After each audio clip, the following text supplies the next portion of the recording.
Narito ang programang totoong-totoo, Tambayan sa DWIZ. Programang magliliwanag ng ilang mahahalagang mga issue.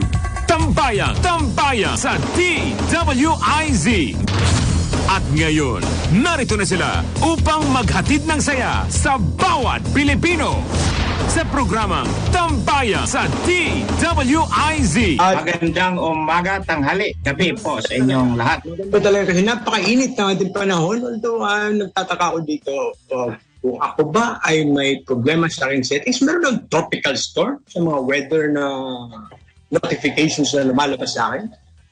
Meron din sa akin pero bago ang lahat, bago dumating yung bagyo na yun, ay dumating na ang birthday ni Miss Nika Reyes. Yan, sino si Miss Nika Reyes? Kasamahan natin. Yan. WIZ Accounting. Nauna po siyang dumating kaysa sa bagyo. Hindi po magkakasweldo si Kuya Winner kung hindi natin kay Miss Nika. Miss Nika Reyes. Happy birthday po sa iyo. Sana ay dumami pa ang birthday mo. At ang parating kay Kuya Winner, dadami rin. No? Dadami rin. At saka malapit na rin yung Pasko. 59 days na lang nako, Kuya Winner. Ang regalo natin dyan. Ang ganda nung nabuo mong doon. Nabuo mong phrase. Kuya Winner. Kuya Winner. Winner. Mamamas ko po! Kuya Winner? Mamamas ko. Hindi. English speaking to Pero Kuya Winner. Kuyaw. Kuyaw yan. Kuyaw. Winner. Meron ka bang kwentong kuyaw? Kuyaw. Meron. Kaya, di ba? Ganyan yung ating reaction kapag may narinig tayo something na kuyaw is nakakamangha. Oo. Kuyawa. Kuyawa. Uy. Meron ba tayong kwentong kuyaw? Kuyaw Winner? Well, tama ba yung aking narinig, attorney, na nagkaroon ng appointment na sa DOH? Ano? Tama ba? Tama na? Meron marami na pong na-appoint sa DOH. Secretary na pa rin? Wala pa akong alam na bagong secretary. Merong USEC. General na papasok sa DOH. Ano ba ito? Si USEC yan. Yan yata yung dating police chief PNP. Na kasama yata siya sa nag-crash na helicopter. Okay. Or isi daw. I don't... Naging pasyente ng matagal. Okay. Hanggang ba yan? Baka siguro. Pero USEC po siya. USEC siya sa DOH. So, generally, what is the issue about this appointment? Para sa akin, sa nababasa ko ang issue na totoong issue, ibig sabihin na something na sa legal consequence ay wala. Walang legal consequence yung issue, pero may mga issues. DOH Undersecretary naging usap-usapan, no? Naging kumbaga kuyaw na kwento dahil bago to sa pandinig ng karamihan na may isang general na ina-appoint sa DOH. Undersecretary pa rin ito pinag-uusapan natin, di ba? And if you will recall, ako I've been vocal here in the DWIZ, no, na malamang hindi, baka mas maigi kung consider natin ang isang non-doctor as secretary. Pero this time, a non-doctor as undersecretary is already causing this much of a stir. Right? Well, totoo yan. Pero ang tingin, hindi pala si Cascol na kasama sa crash. Si Chief PNP Gamboa pala yon. Yung sinundan ni General Cascolan. But, okay, just the same. Is the issue because he is a general or is the issue because he's a non-doctor? I think the issue is that he is a non-doctor. Yan yung issue ng mga oposisyon. Yung ayaw sa... In other words, sa lahat naman ng aksyon ng presidente na ito ay ayaw nito mga to, and they will always find a reason. Yeah. So, there are two issues, no? Generally, there are two issues. One, him being a non-doctor and appointed such high position in the Department of Health, and generally because he's a general. Because he is a general of the police. So, okay. Malamang, hindi natin pwedeng i-discount outright now itong opinion na nire-raise ng ilan sa social media or sa atin, mga ordinaryong mamamayan na nag-observe lang at nadadala sa na parang magtanong, why do generals generally get appointed after retirement to juicy positions in government? So well, I don't know. Is there a reason? Issue? Okay. General yan. General, in a general sense. Because it has been happening time and again. Parang napakaswerte naman ng mga generals sa lahat ng mga nilalang. Being considered as, kumbaga, parang mataas yung kanilang hiring rate post-retirement. Diba? Lagay natin objective issue, no? Para sa akin, pareho lang yan sa pagdududa sa kanya at saka doon sa mga nag-iisip na mas karapat-dapat silang i-appoint to another position, especially in the executive, because of the very same assumption. And the assumption is that on the side of those people who doubt him, may assumption. Assumption is that he cannot do anything else other than be a policeman and a general in the police. Ayun. Ang assumption naman doon sa kabila na maging magaling siya na leader o USEC sa DOH is that he has been doing administrative stuff as a part of the bureaucracy of the PNP to be wasted away after retirement when he is still able and willing to serve.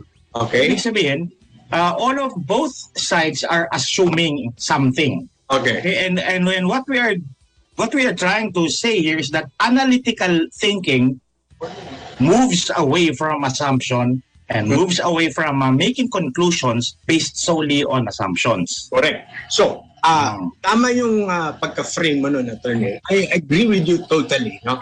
Na it doesn't matter really who or which general you're talking about, but those assumptions apply in every appointment.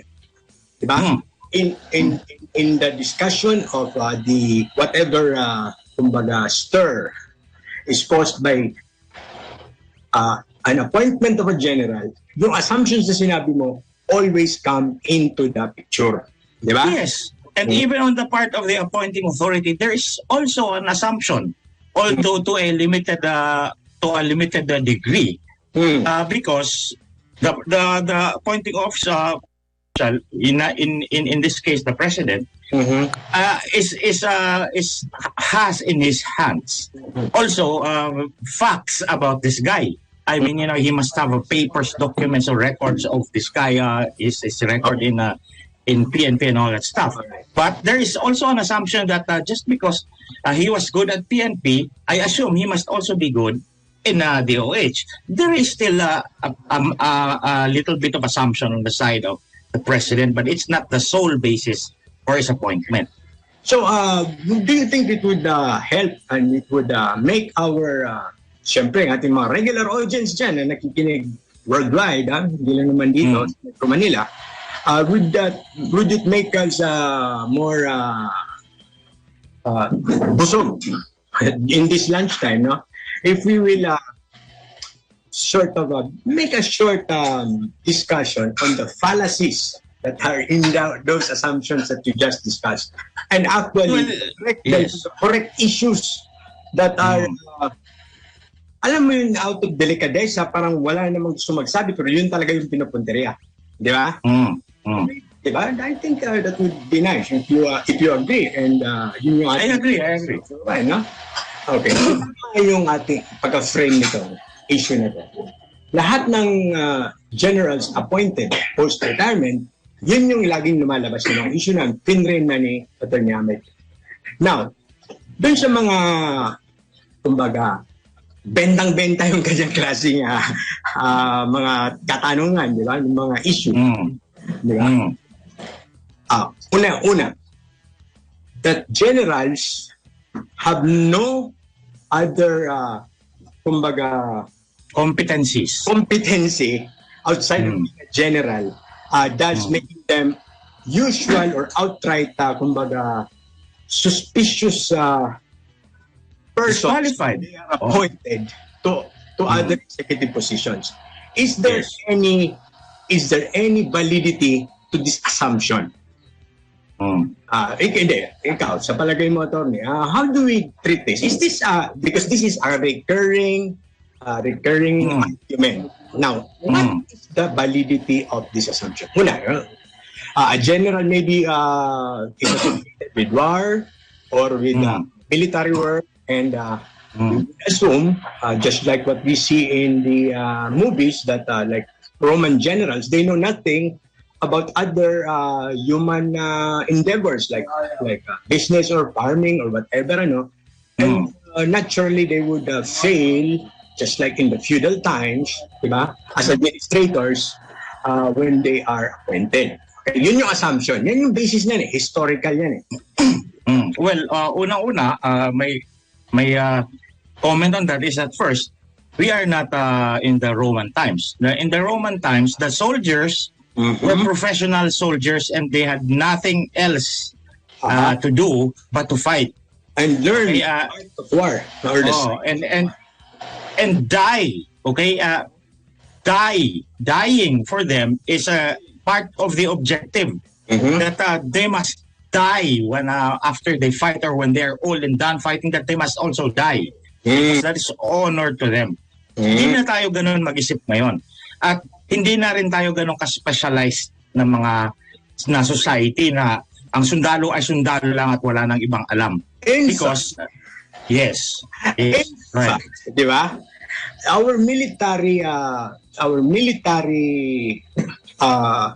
profession worldwide has already kumbaga outgrown that ancient belief na as a military man you have to specialize in military stuff only to become a good military person. No, nagbago po yan. In fact, itong ating mga officials ng PNP or military, they're required, before they can go up to the ranks of colonel or higher, to finish go to school, master's degree at least.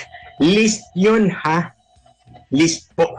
And usually, these generals or even the colonels that there, or when you see a young major, a rising star, they study in no less than AIM for their master's degree or UP, because wala pong bayad yan, bayad ng gobyerno yung kanilang mga studies.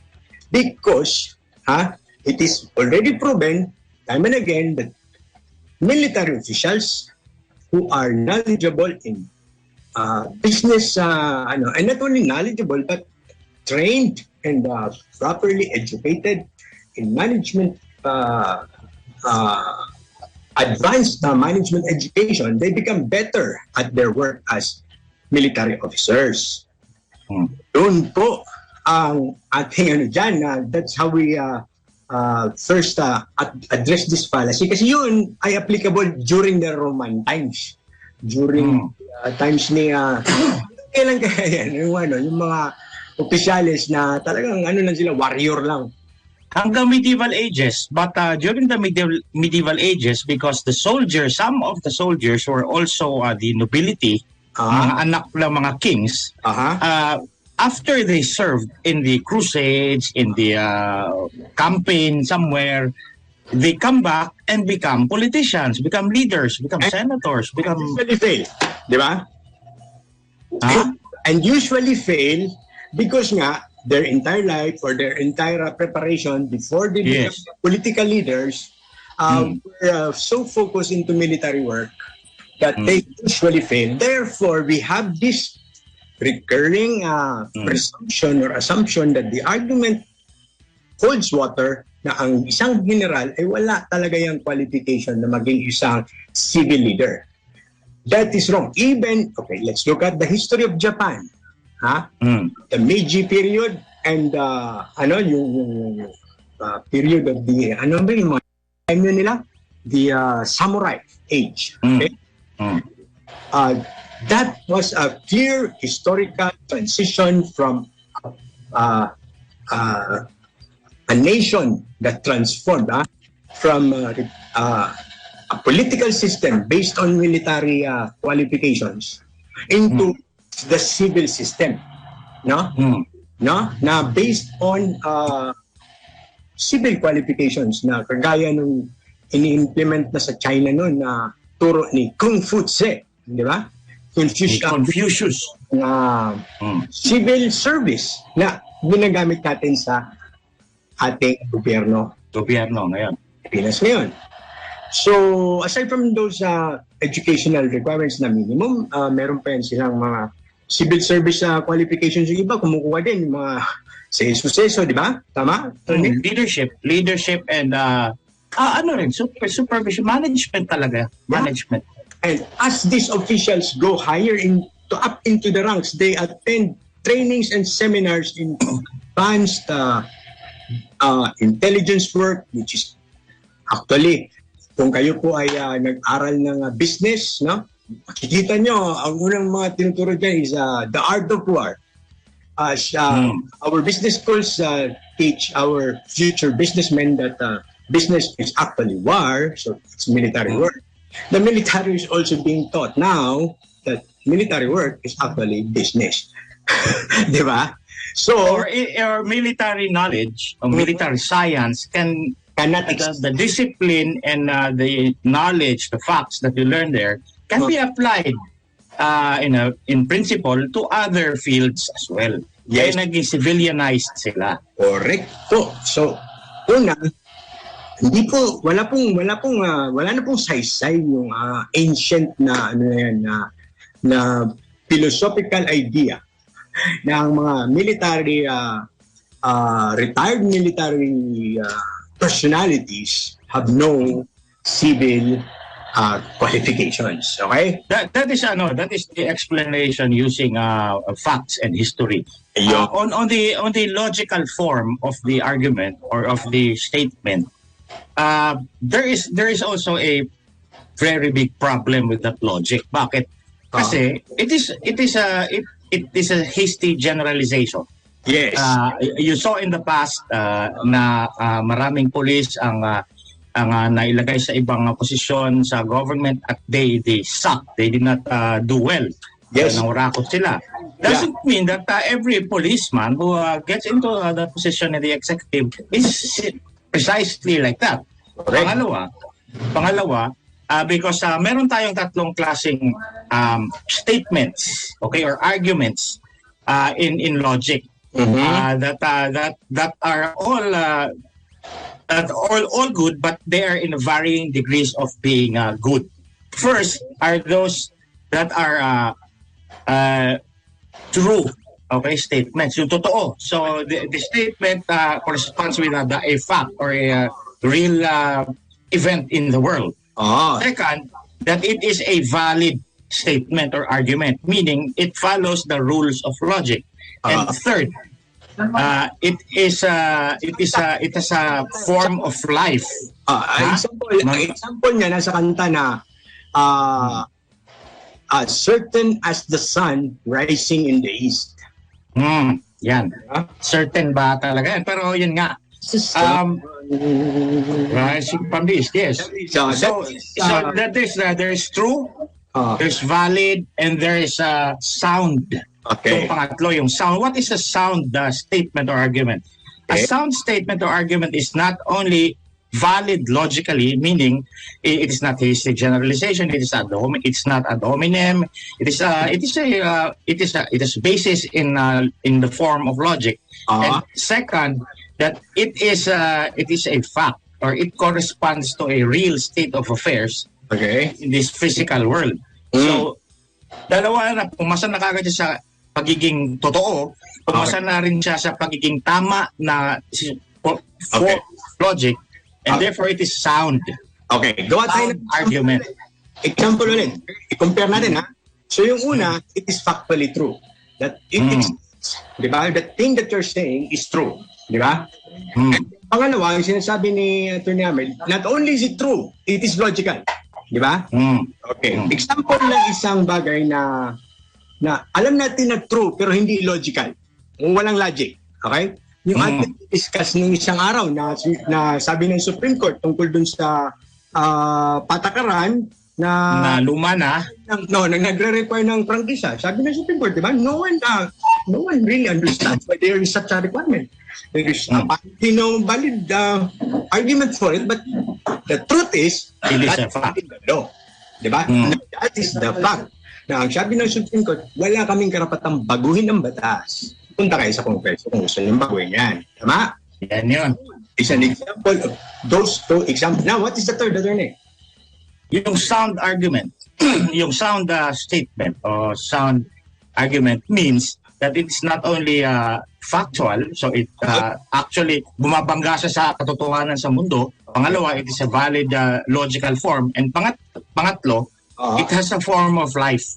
Yun nga, para siyang it's relevant to us. Okay, sa buhay natin. We are not discussing square circles or ano ba itong mga mythical na mga hayop, unicorns. Because you can argue about unicorns logically, but you cannot argue about unicorns logically and factually. So it is only valid argument. Mga tradisyon, kagaya ng pag-uwi natin sa undas, gano'n, di ba? Wala ba din siyang talagang mga philosophical or, di ba? Logical. So you can argue about valid statements completely, but you cannot argue them with facts because we do not see a unicorn in this world that they don't exist, but they can argue. You can argue about them. Right? Ngayon, what is a sound argument? Sound argument is not only valid in argument, but also actually true in the real world. Yeah. So that is the greatest form of a statement. With those three criteria for valid, sound, and kumbaga, yung mga tamang argumento. So alam natin na yung isa sa mga major recurring na issue na lumalabas sa bawat appointment ng isang general sa kahit anong posisyon sa gobyerno ay na sila ay wala talagang prior or alam mo yung qualification. Yan po ay una, hindi factually true, and second, hindi yan siya logical, and third, because it's a generalization. And third, for that statement to have a form of life, or in other words, it is a sound argument, it must have evidence. So yan yung factual part of the entire thing. So not only that you can argue that not all policemen are good at executive work, but what is your evidence about Kaskolan being like that? Yes. When you haven't seen him actually work as USEC in the DOH. Yeah. So maybe we have to wait. Yeah. And as we have already prior na many people would really attest, like in the case of General Roy Simato, na people who have worked with him would attest na this man is an extraordinary strategist and analyst na even prior to his appointments during Duterte, nare-recognize talaga niya ang galing ng kanyang management and strategic skills. Diba? So the facts actually argue against that assumption. No? There are many generals who are really good at other stuff. Okay? And some of them are simply good at the common stuff like drinking, magpagbarkada. And okay, ito yung pangalawang false argument. Teka muna siya. Bago tayo pumunta sa pangalawang argument, pahinga muna tayo. Yan. Kuya Winer, magbabalik. Magbabalik tayo. Muli nating balikan Tambayan sa DWIZ. Hey! Hello again. Oh, yeah. Part 2, Kuya Winner. Pero bago yung ating pangalawang issue na fallacy or alam mo yun, huwag tayong maging biktima sa ganitong klaseng pinapalaganap na paulit-ulit na propaganda tungkol sa mga appointment. Pero magko-comment na ako kay Congressman Ron Salo, your friend. Classmate ba? Classmate mo ba ito si Ron Salo? Classmate ko sa law school yan. Shout out. Napabilib ako dito kay Ron Salo dun sa kanyang hearings ng ABS-CBN, no? Kasi he was sponsor for the grant of franchise, but after listening to the hearings, he found out now, hey, I was wrong, and he withdrew his sponsorship. No? I can no longer support Yes. this kind of... For this bill, 3882, expanding the midwife curriculum to 4 years, Ron, Congressman Salo, please, for hearings, maybe you will learn and change your mind. Because, di ba, kaya nga midwife eh. Kasi yung gagawin mo siyang 4 years, nag-nurse na lang yan. Di ba? Doktor. Para di ba, after medical course, at kung sasabihin mo dahil tumataas ang pangangailangan ng mga tao sa medical services, of course, pero midwife lang po. Ano ang etymology po ng midwife? Hit ng asawa ba yan, attorney? Ano ba? Midwife is between the husband and the wife. Why? Okay? Saan ba nang galing yung ganyang klaseng salita? Noon kasi kung kayo ay nanonood ng mga yung pinag-usapan natin kanina ng mga historical films, ang mga lalaki bawal sa isang kwarto kung saan may nanganganak na babae. And in Old English daw, ayon sa etymology, mid is also used before to mean with. With. Kasama ang mid in Old English. So, kasama ang ating asawa. Kasama ng ating asawa kapag may nanganganak. Yun po ang pinanggagalingan lamang ng midwife. Oo, tumataas yung pangangailangan ng publiko para sa medical services, but I think you are out of line. Yung German ng with, yung word na preposition na with, is mit.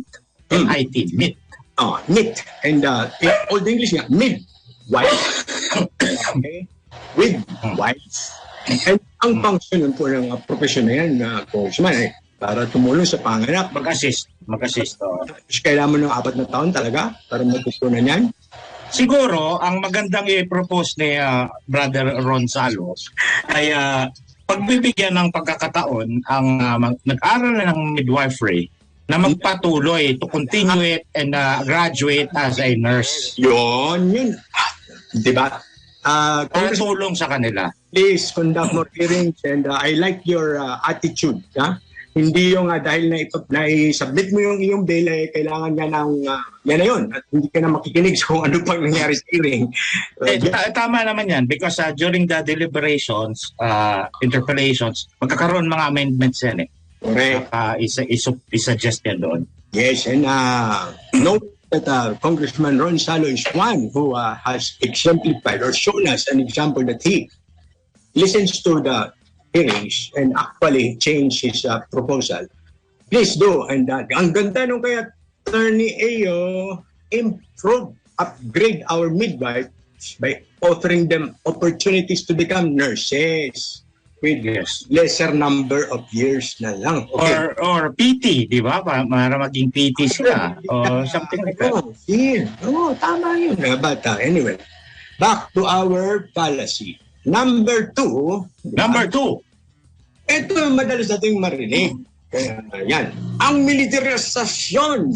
Pinapairan ng presidenteng nito ang militarisasyon ng ating mga institusyon. Yan. Yan, di ba? Military. Yan yung sinasabi ng mga komunista.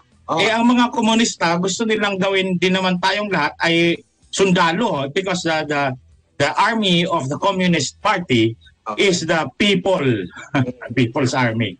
But, okay, but again, the military is a profession that does not actually have to stick with you as a person. In fact, it only sticks with you as long as you are employed as such. Tama? And after separation from the military, by retirement or by resignation first, retirement for that, you're no longer a military person. Tama? Yes, you're a civilian, but you can be recalled to active duty. Correct. And tayo rin naman, pwede tayong i-draft to active duty, di ba? Because military service is the responsibility and duty of everyone, di ba?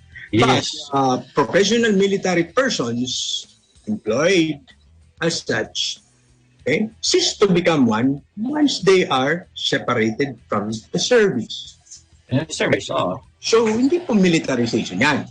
So, ilagay lang natin sa tamang perspective. In fact, kung gusto nyo talagang magkaroon ng isang recurring issue, gawin yung issue yung parang system of rewards. Bakit kailangan itong... Parang nagiging ganon kasi. Di ba? Hindi naman natin sabi hindi siya nangyayari. And in fact, it is really alarming. Why? It is become the norm. Is this a form of reward? Because that is the real political issue.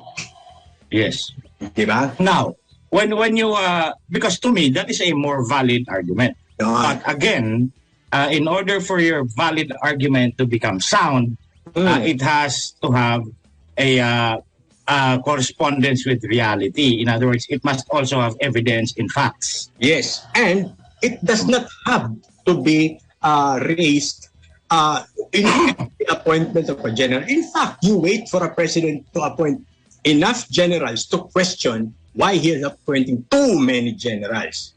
And it does not have to be raised on the occasion of every appointment and then forgotten after diba?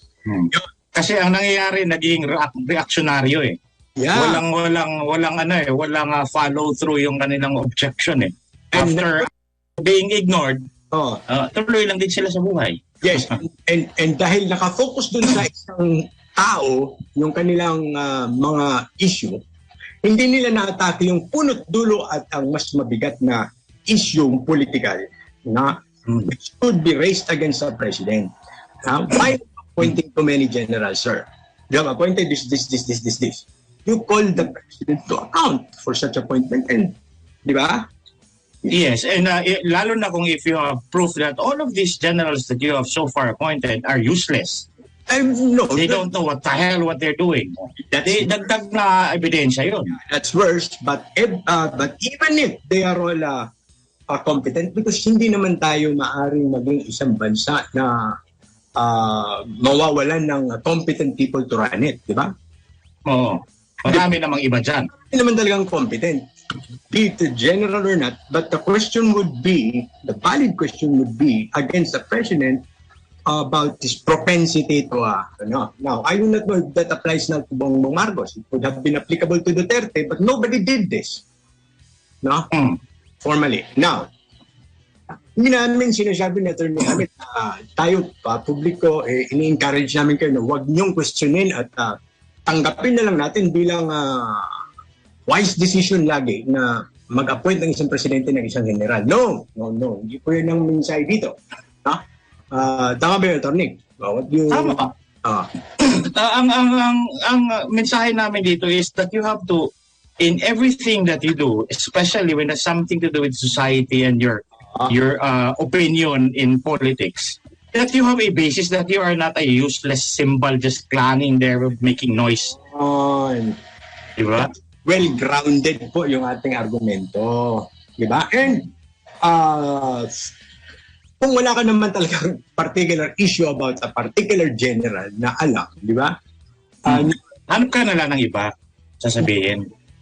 Our best advice here would be, i-lump niyo yung lahat and then you go to Supreme Court, you ask the president, or you go to whatever, di ba? Mag-establish kayo, ipa-hearing niyo sa Senado, whatever, di ba? Yeah. So, kaysa magsalita kayo sa publiko and then you solicit the agreement of the rest of the people, and then if they do not agree, you call them names, you call them tuta ng whatever. Tuta ng militar, mga ng NTF-CAC. Pasista kayo, pasista, ganyan. Ibig sabihin na you're making yourselves dumber and dumber, and you are recruiting others to be as dumb as you are. It's a shameless kind of attitude.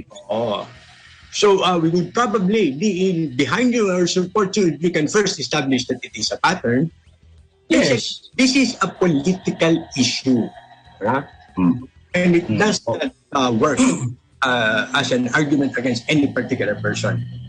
And for that particular position, DOH, ako po ay nananalangin. Malay mo, mangyayari. Malay mo, magkaroon na, di ba? Ang secretary na hindi doktor. Kahit pa yan, Bucor chief, wala akong pakialam. Basta gusto lang makita mangyari yan. Diba naalala ko ng panahon ng pandemya, you referred to me a document published by the WHO where it actually said that the best person to lead in a case of a pandemic is not a medical professional but a politician or a bureaucrat. An administrator. Administrator.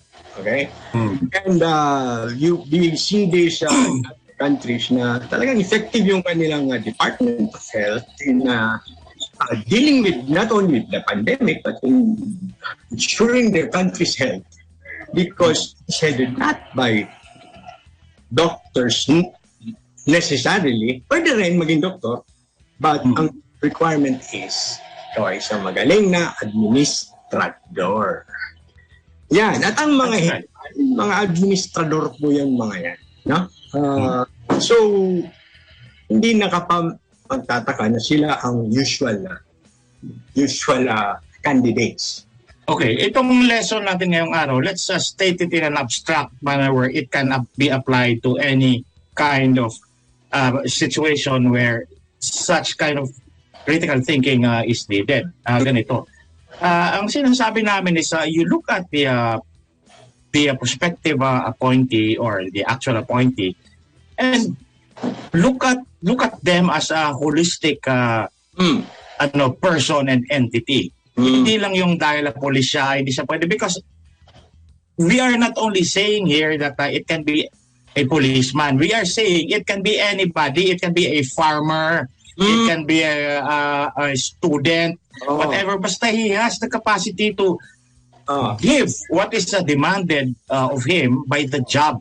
Okay? And that is why it is called a political appointment, because it does not have the rigidity of the requirements of what the law might require of us.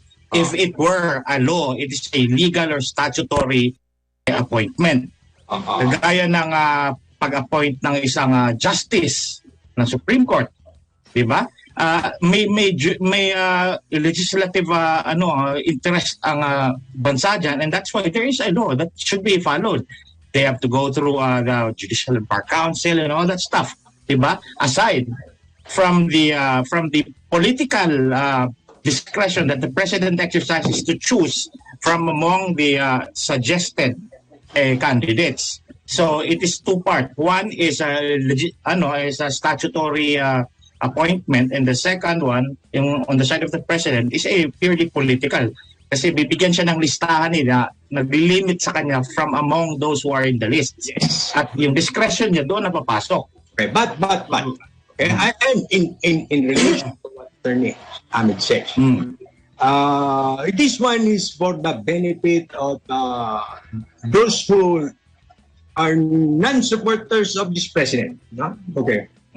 Call him to account on his promise that if he wins as president, and he did, he will, his promise then was that he will only appoint to executive positions those who are technically qualified and the best for that particular position.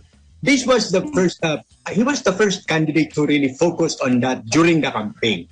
Now, if his appointments to not only secretary positions, alam niyo ba kung gaano karami yung ina-appoint ng isang presidente sa isang sa buong 3,000. Hindi lang po. Hindi lang. Ang dami po niyan. No? Those, well, on a side note, allegedly, this president has also appointed into the same department, the Secretary of the Department of Health, two, well, I think they are doctors, two positions, I think mababa, mag-director yata yung mga yan, who had been arraigned in a criminal case or cases about the Dingvaxia. So, arraigned na to. So, they are already standing trial as accused in Dingvaxia cases. Okay. And they were appointed by this president, two of them.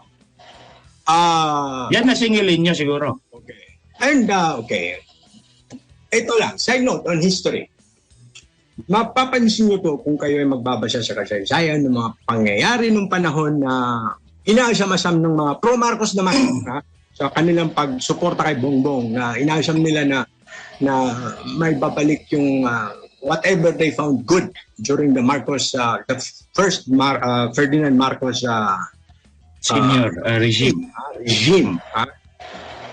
Papansin nyo, if you will read back, the appointments that his father made did not follow the former kumbaga practicing government, which is alam mo yan, Friends. a friend na ganito, si ganito na maraming ugat na sa gobyerno na mga koneksyon, ganito, ganyan.